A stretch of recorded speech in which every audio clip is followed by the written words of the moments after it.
You know, for millions of Elvis fans, Graceland is, well, it's basically sacred ground. But then you've got others who see it as this huge tourist circus, right? With the fancy hotels and all the manufactured nostalgia. And that's really the big question we're digging into here. Was Graceland saved? Or was it sold out? So, yeah, that's the real kicker, isn't it? Was this place ever meant to be a museum? Or did we just take Elvis's most private, personal space and turn it into one of America's biggest tourist attractions? We're going to unpack the story of how a simple home became a massive empire. Okay, so first things first. To really get what Graceland is today, you've got to go back and see what it was for Elvis himself. And for him, it was all about escape. Just think about that for a second. 102 grand back in 1957, and Elvis? He was only 22 years old.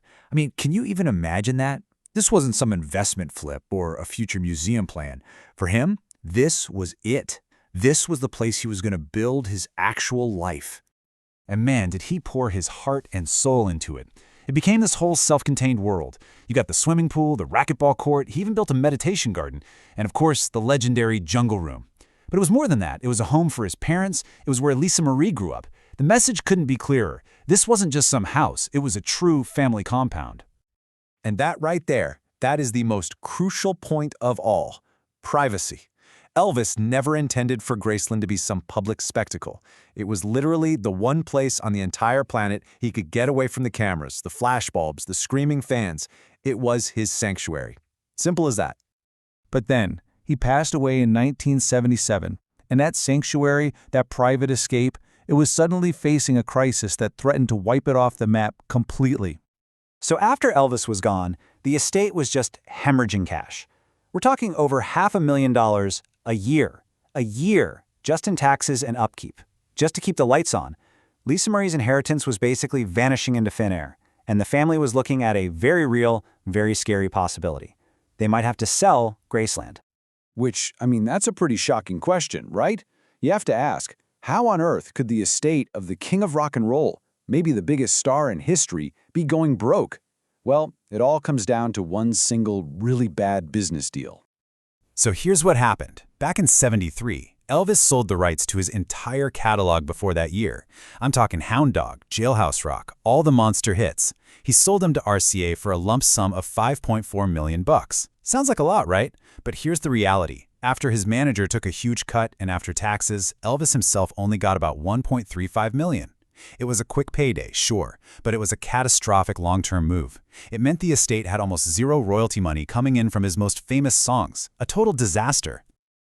Okay, so the estate is on the verge of collapse. They had to do something radical. And this next decision, well, it changed Graceland forever. Priscilla Presley, who was looking after things for a young Lisa Marie, really only saw one option, and she put it perfectly. This wasn't about making a profit. It was about pure survival. It was either open the gates or lose the house. So, in 1982, that's exactly what they did. For the very first time, the public was invited into Elvis's private world. But here's a little twist, something a lot of people don't realize.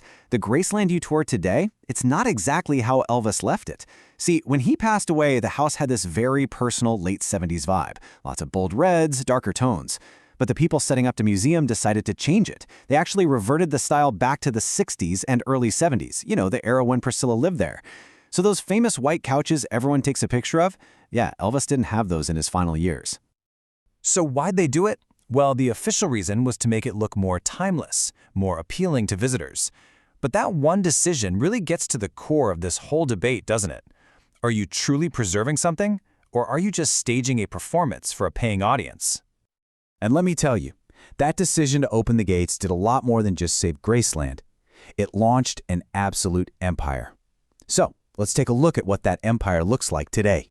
Well, for starters, it looks like a $90 million luxury hotel. The guest house at Graceland has 450 rooms. I mean, we are so far beyond a simple house tour at this point. This is a full-blown resort destination. And getting into the King's home? Well, it now has that modern, tiered pricing you see everywhere. You can get the basic tour, sure, but then you've got the VIP tour, and then there's the ultimate VIP tour, which will set you back more than $250. It's all carefully packaged and priced. This is a whole different ballgame from just visiting someone's house. And then you've got this. If you are a truly dedicated fan, and a truly wealthy one, there's the Founders Program. We're talking a $30,000 fee. For that, you get all kinds of perks. Free hotel nights, special access, you even get your own time capsule buried on the grounds. Now, for some people, that is the ultimate tribute. But for critics, it's the ultimate proof that Graceland is now all about money, not memory. So, after all that, where does this leave us? What's the final verdict on Graceland? And how does it really stack up against other places like it? Well, if you look at other famous celebrity homes, Graceland is kinda in a league of its own. It's not a private house anymore, like Michael Jackson's Neverland Ranch, and it's not a state-run historical park like Hearst Castle. It's managed as a private, for-profit business. It really exists in this weird middle ground, somewhere between a museum and a theme park. So in the end, you've got two very different ways of looking at it. On one side, you have the supporters who say, look, all this revenue is what keeps the legacy alive for new generations.